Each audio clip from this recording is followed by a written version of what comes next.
All right, so this is the Asus B660M Plus TUF Gaming Wi-Fi D4 motherboard. Now, I bought this motherboard for my wife's new gaming PC. Picked this particular board because it has an LGA 1700 socket and it supports the Core i7 12700K Alder Lake CPU that I had already picked out. So that was like the single most important thing. I needed a system board that could support this CPU. So basically filtered by compatible system boards, and there were a few other things I looked at too to pick this one in specific, because there are obviously a lot of other models that would support this CPU. So the price is good. I wanted to pick something in a reasonable price range for the budget for my system, and I wanted something that's good quality. And that's rated well. So I do trust Asus. I also narrowed it down to the Asus brand. I just wanted to pick something from Asus. I just like Asus. They make good products, and I kind of trust them. And I just that's one way I narrowed it down. Also, is just by brand. So I picked Asus. I picked something that supported the CPU I wanted. Great ratings, a great quality board. TUF is not as it's their discount gaming system board, but it's not quite as premium as some of their higher end motherboard lines. But this is still really high, still good quality stuff, and it's still the TUF line of motherboards from Asus is still really great, and you should have absolutely no issue with it at all. Now that said, this was another important thing, is that this was available for a quick pickup at Micro Center, because I needed to get a system thrown together quickly, and it was important that I was able to do that. Now this system did work out great for my build, and I am so far thrilled with it. So I would give this motherboard a big thumbs up myself. It has lots of great features. It was easy to connect everything to it, and it just worked out great. So big thumbs up from me on this particular system board. If you want to see where you can pick this or any other parts I used in this build up, just check the link in the description. Also, you might want to check out the video of the full build. That link's also going to be in the description, so check that out too. Alright, so let's go through the specs for this real quick. And if you want to look at these in more detail, check the link in the description. There are a lot of things like RAM speeds and stuff that are just a huge list of numbers that nobody wants to listen to me, just list out. But and there are a lot of smaller specs that probably no one wants to listen to me just list out. But I'll list the important things, not like the top 5 features or something. But I'll go through everything except listing out just long lists of numbers. But should be everything that should help you decide what to pick. Now, this is the Intel for CPU. It supports Intel socket LGA 1700 for 12th gen Intel Core, Pentium Gold, and Celeron processors. It features the Intel B660 chipset. Comes with a UEFI AMI BIOS, and what else? Form factor is micro ATX, and I'm not going to read out the exact size in centimeters, but so for memory, it comes with 4 DIMM slots, and max memory will go up to 128 gigs. The memory type is going to be DDR4, and there's a huge list of memory speeds that are supported with overclocking, and does have dual channel memory architecture and Intel Extreme Memory Profile, or XMP, and OptimM2. So for graphics, it has a DisplayPort and an HDMI port. The DisplayPort is version 1.4, and the HDMI port is 2.1, version 2.1 of HDMI. So both of those support 4K at 60 hertz. And for expansion slots, we have a PCIe 5.0 slot at 16 times, times 16, and we're gonna have another PCIe slot. It's a PCI 3.0, and that's that's also times 16. Then we're also gonna have one PCIe 4.0 slot, And let's see, what else do we have here? For storage, we're going to have some M2 slots. We have 2 M2 slots and 4 SATA ports. So for M2 slots, those are going to be they're going to be M2 slots, or key. It's a key M, so that it's going to fit a specific type of M2 drive. That's the M2 drive within a key M. So each drive will have a slot cut into it, so it can only fit into certain M2 sockets. So there are multiple different types of M2 sockets worth being aware of. I did a video on this a little while back, getting into more detail on that. But it fits types 2242, 2260, and 2280. So those are like the sizes of M2 drive. Those are the lengths. So check the link in the description if you want to read those exact numbers and compare them to drives you're thinking about buying. But just get a standard M2 drive and it's probably going to fit. So these M2 drives are going to be, or this M2 slot anyways, supports PCIe 4.0 times 4 mode. That's if you have the 12th gen Intel CPU. And I believe that means if you don't have a 12th gen Intel CPU, you're not going to get PCIe 4. I believe it's supposed to be PCIe 3. So, any case, 4 SATA 6 gigabit ports. So 4 of those. A lot of times you'll see. I'm actually used to seeing system boards with a lot more SATA ports, but that should be totally fine unless you're running like a NAS or something. And it was definitely fine for me. For my purposes, I only had one SATA drive in there. I had one NVMe drive in my build, and on the M2 slot, and one SATA drive for large storage. So one for fast storage, one for large slow storage. Now, networking, for the networking, we have Ethernet, and for that you're going to get one Ethernet port, and it's a Realtek. Not everyone likes Realtek, but it should be fine for most cases. Some people like different different chips other than Realtek, but it should be completely fine. And the good news is that it is fast. Depends. It's all relative, but it's a 2.5 gigs, and I'm still of the mindset that like 1 gigabit is pretty standard. So a 2.5 gigabit is I think that's pretty fast. That's pretty nice. Pretty nice feature if you even have a network that supports that. It also comes with TUF LAN guard for whatever that's worth, and it comes with Wi-Fi. So it actually has 2 places. It has 2 places where you can connect antennas for Wi-Fi. So you can connect 2 external antennas, and it's Wi-Fi 6, so 802.11a, b, g, n, ac, and ax. So it's going to support the 2.4 gigahertz and the 5 gigahertz frequency bands. It also comes with Bluetooth, and Bluetooth version is going to be 5.2.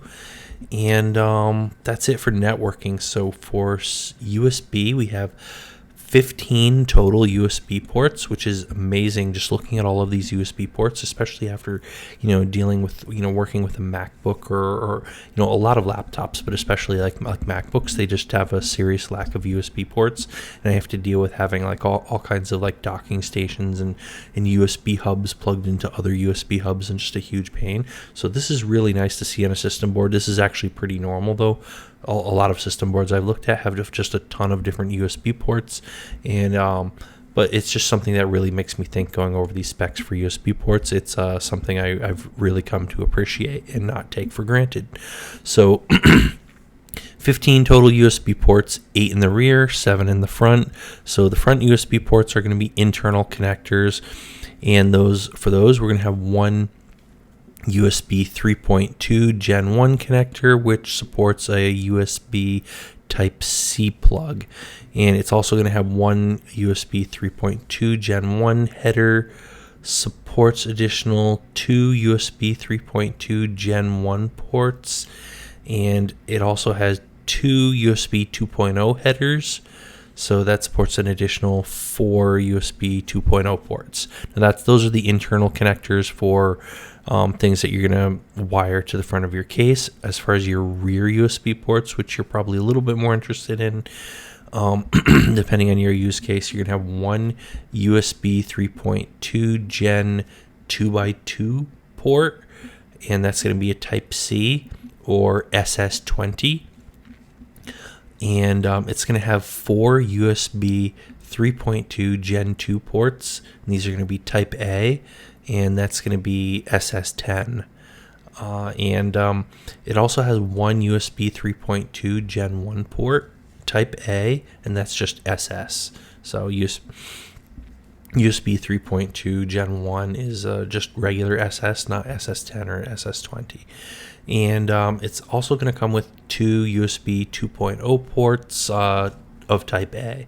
So you'll probably plug in your keyboard or mouse into those if you're not using a wireless keyboard or mouse. Now, if that was a really long list, that's probably a lot more than you'd want to just keep track of in your head. So do check the link in the description. And, I have a nice table in the document that I've linked to this. So with all of these specs, neatly listed out.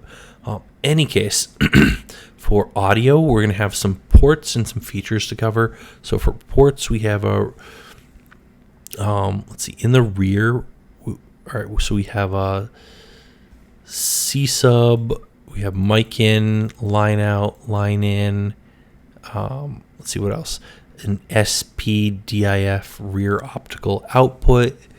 So, a bunch of standard ports. You can also check, the link in the description. There are pictures of this and all of that. So, rear port, C sub, line in, line out, mic in, and SPDIF optical out. So there's all of that. Now, as far as features, these are just like built-in codecs on the motherboard, just audio features and other things that Asus provides, which are actually pretty nice. So it has Realtek 7.1 surround sound, high definition audio codec built in, and it supports jack detection, multi-streaming, front panel jack retasking, which is kind of nice. Supports up to 24-bit or 192 kilohertz playback.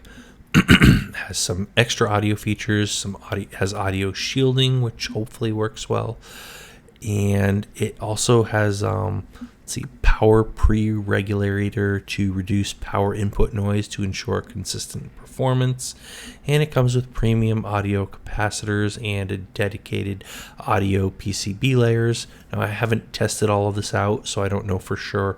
I assume sound output is going to be completely fine. But I would actually be curious if there's any noise if you tried to actually record something using this. I know it should work okay, but I'm wondering if there are like any artifacts or sound.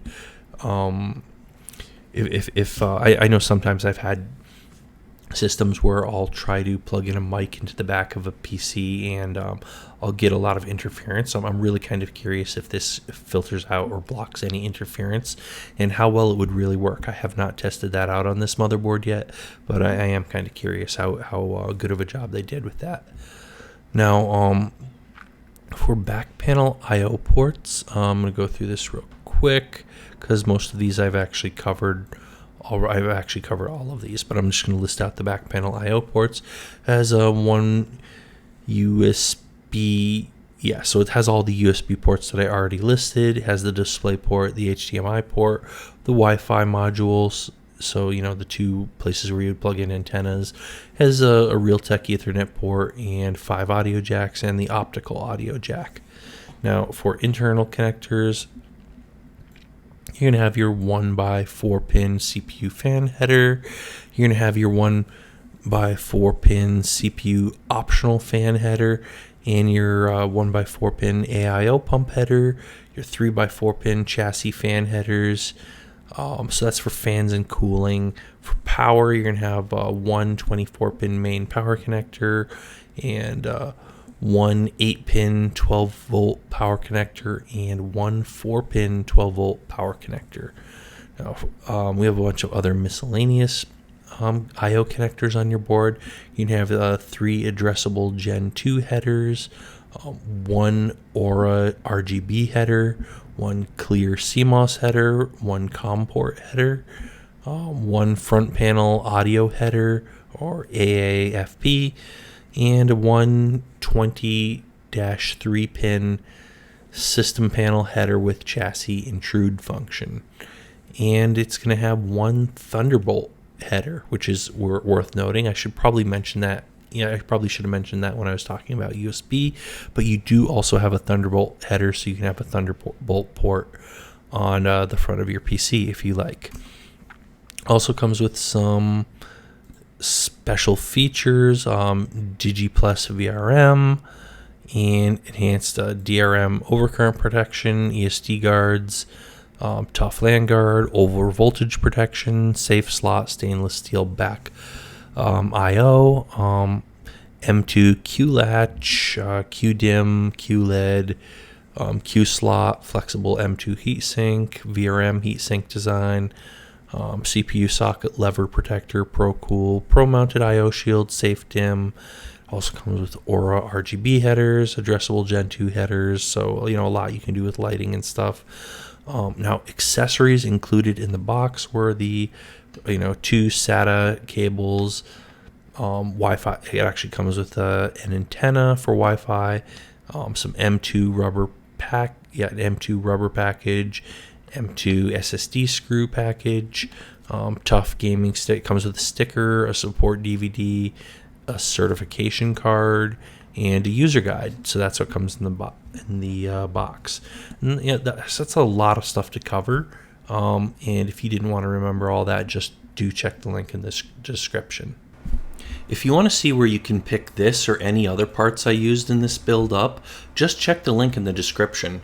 Also, you might want to check out the video of the full build. That link's also going to be in the description, so check that out too. Go ahead and hit that like button. Also hit the subscribe button. You're not going to want to miss out on our other great videos. We have a lot of great stuff we put out already, and we have a lot of stuff coming up soon. So definitely hit the subscribe button, and also hit the little bell icon. Otherwise, YouTube's not going to alert you when we come out with a new video, and you're not going to want to miss these. We put a lot of other great content out. This includes hardware, software, networking, servers, coding, electronics, single board computers, 3D printing, robots, and a ton more. Also, leave a comment down below, not just for me, but for the next person who watches this video. If you know something that I don't know, or you have any comments, questions, criticism, whatever you want to say, just leave the comment down below. Hopefully you found this video useful, or at least interesting. And as always, thanks for watching, and we'll see you on the next video.